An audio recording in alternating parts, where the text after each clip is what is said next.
Pastor Curt here, and I'm thinking on this Friday about my first prom. Do you remember the first girl you asked out if you're a guy, or the first date you went to? It's so stinking awkward, and I was so afraid of women.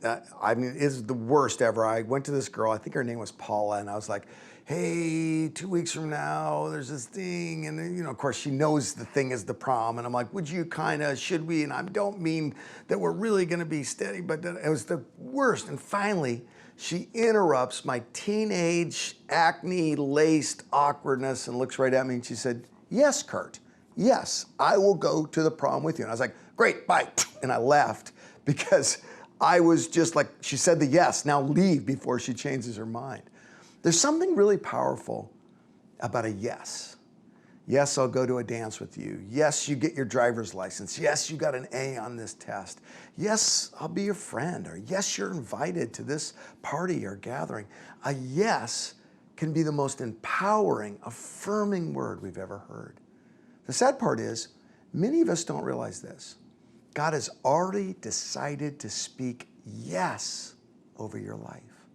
Look what it says in the Bible. Ephesians 1:4, that master work by Paul. He says this about God. For he, God, chose us in him before the creation of the world to be holy and blameless in his sight.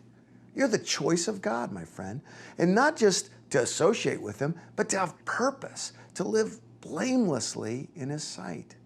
And look what it says in chapter 2 of Ephesians.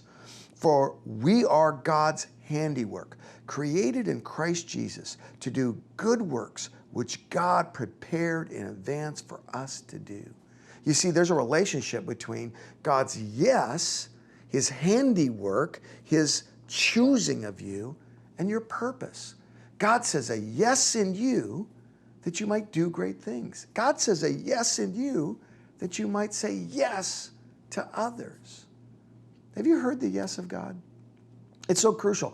You can't be your best self without knowing his yes for you or being reminded of it frequently. That's exactly what we're going to do this weekend. We're going to go after God's yes. In fact, I believe there's 3 times in life you must hear a yes from God. Those 3 things are going to be taught on this weekend. So get yourself to church, grab someone, get here, hear a life-affirming message that's going to make you more infectious for good. In these troubled times, in the chaos of everything that's going on, what does God have to say about you and what he's prepared you for? Get to church and you'll find that out.